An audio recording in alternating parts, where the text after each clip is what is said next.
नाजरीन, आपको अपडेट करें कराची से, जहां हमारे नुमाइंदा खुसूसी जावेद इब्राहिम मंगी के मुताबिक जमीयत पंजाब सौदागरान दिल्ली की जानिब से कुरंगी के इलाके अब्दुल खालिक अल्लाह वाला टाउन का दौरा।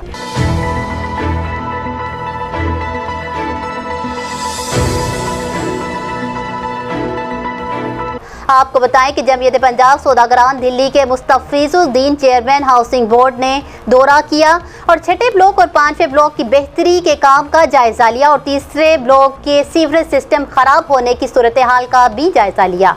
जबकि इस मौका पर खुर्रम शहजाद ने कहा कि हम हर दुख की घड़ी में अल्लाह वाला टाउन के साथ हैं।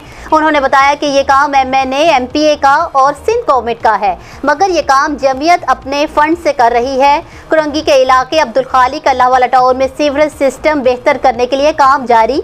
यहाँ की रिहायशी जमीयत पंजाब सौदागरान दिल्ली को दुआएं दे रहे हैं कि हमें इस अजाब से छुटकारा दिलाया। न्यूज़ स्टूडियो से फिल वक्त इतना ही।